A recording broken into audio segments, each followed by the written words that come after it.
Assalamualaikum warahmatullahi wabarakatuh.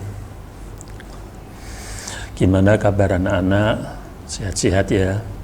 Baik Pak, ya terima kasih. Ini pelajarannya yaitu Al-Quran Hadis ya. Untuk materi pelajaran Al-Quran Hadis nanti anak-anak coba dibuka di bukunya, itu buku pegangan atau mungkin buku LKS. Itu pada halaman berapa di situ?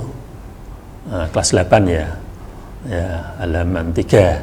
Dibuka silahkan. Sudah ya. Di LKS halaman 3. Kalau mungkin di buku pegangan mungkin halaman 10. Nah, materi di sini anak-anak untuk pelajaran Al-Quran Hadis yaitu pelajaran tajwid. Karena apa? Pelajaran tajwid karena di dalam membaca Al-Quran harus membutuhkan ilmu tajwid, yaitu dengan bacaan yang harus dibaca dengan benar, tidak boleh salah. Karena apa? Karena di dalam Al-Quran, karena membaca Al-Quran kalau bacaannya salah, fatal, maka itu akan menjadi laknat bagi diri sendiri. Nah, untuk itu mari kita pelajari bersama untuk materinya yang ada di buku pegangan atau buku LKS, yaitu tentang hukum bacaan lam. Hukum bacaan lam yang dimaksud di sini yaitu lam jalalah. Lam jalalah yaitu lafal Allah. Sudah kenal ya anak-anak ya? Ini lam jalalah. Atau bisa dikatakan lafzul jalalah atau lafal Allah. Lafzul jalalah yaitu lafal Allah. Bagaimana anak-anak bisa dimengerti dan bisa dipahami? Oke, terima kasih.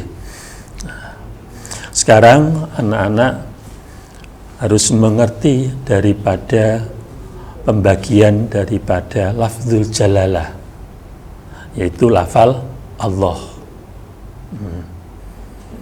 Lafzul jalalah atau lafal Allah itu dibagi menjadi 2 bacaan. Dibagi berapa anak-anak? 2. Oke, dibagi menjadi 2 bacaan. Nah, bacaan yang pertama yaitu dibaca dengan bacaan tafhim. Apa anak-anak? Tafhim. Artinya, tahu anak-anak tafhim? Belum Pak? Ya, artinya yaitu tebal. Tebal yaitu kandel. Basa Jawane kandel. Diwaca sing kandel.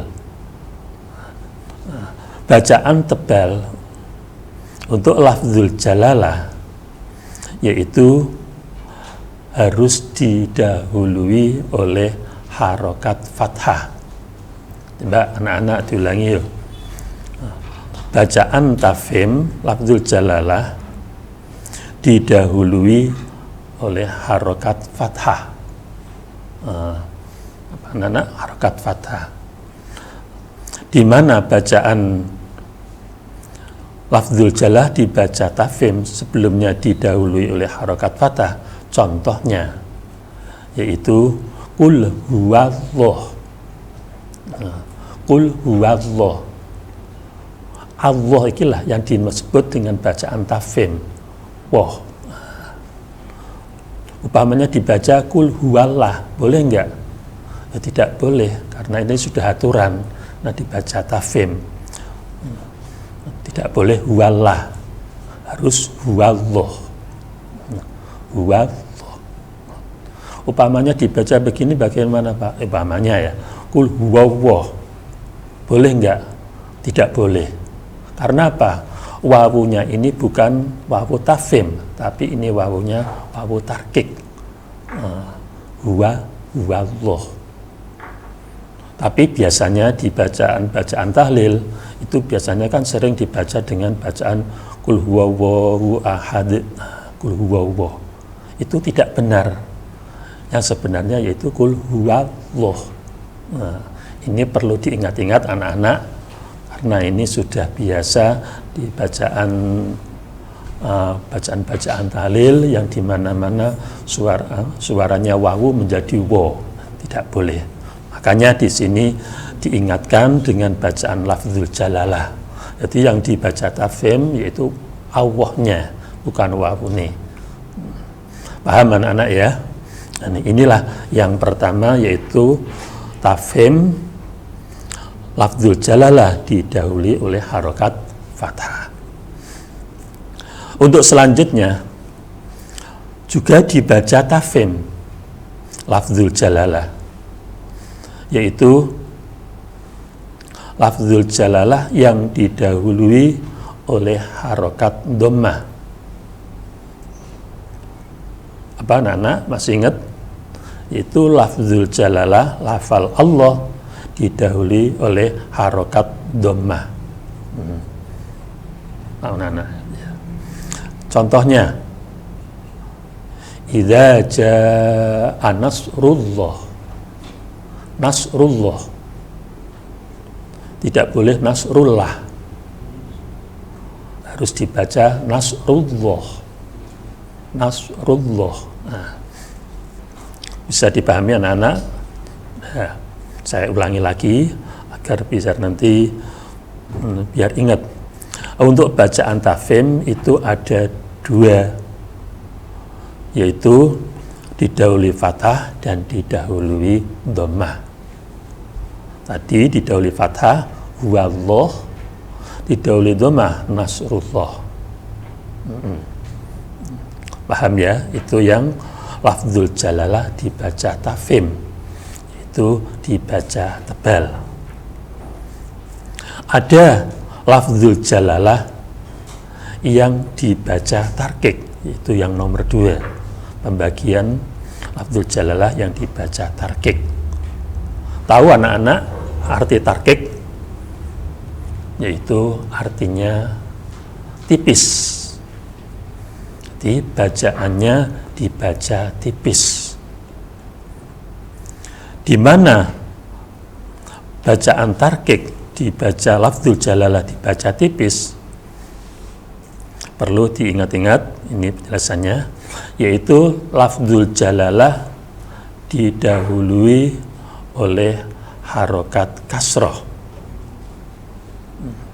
Lafzul jalalah didahului oleh harokat kasroh. Contoh, bismillah, bismillahirrahmanirrahim. Itulah bacaan yang benar. Bismillahirrahmanirrahim. Bismillah. Tidak boleh bismillahi, tidak boleh. Karena apa? Karena ini sudah aturan dan pelaturan daripada ilmu tajwid. Ada yang dibaca tafhim, ada yang dibaca tarkik. Makanya untuk bacaan tarkik yang dibaca tipis harus didahului kasroh. Bismillah. Bagaimana Pak upamanya? Niki upamana.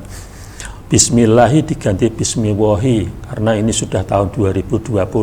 Sekali-kali diatur gimana? Ya tidak boleh, apapun yang terjadi.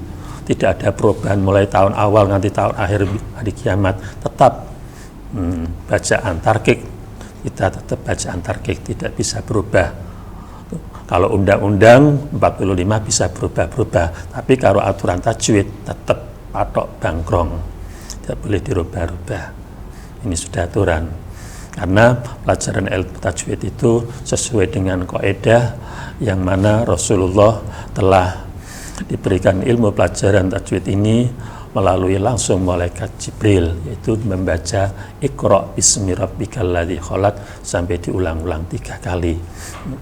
Itulah Rasulullah menerima wahyu daripada Al-Quran yang diterima oleh Rasulullah, wahyu dari Allah Subhanahu wa Ta'ala yang pertama kali di Gua Hira, yaitu ada di kota suci Makkatul Mukarramah. Nah, untuk itu mari anak-anak bisa memahami tentang hukum bacaan lam jalalah. Walaupun pelajaran tajwid sebenarnya itu banyak sekali bacaan-bacaannya, tapi di sini hanyalah sebagian kecil. Mungkin anak-anak sudah tahu, ini cuma saya hanya menambahi supaya nanti anak bisa mengerti dan bisa lebih dipahami lagi. Saya ulangi lagi, hukum bacaan lam jalalah yaitu lafal Allah, lafzul jalalah atau bisa disebut lafzul jalalah. Lafzul jalalah yaitu dibagi menjadi dua bacaan, ada yang dinamakan bacaan tafhim, yang pertama, yang kedua dibaca tarqiq. Bacaan tafhim yaitu yang artinya tebal, yaitu lafal Allah, lafzul jalalah didahului oleh harokat fathah. Yang kedua yaitu lafzul jalalah didahului oleh harokat dhammah. Itulah yang dibaca tafhim. Untuk yang dibaca tarqiq yaitu hanya satu, yaitu lafzul jalalah didahului oleh harokat kasroh.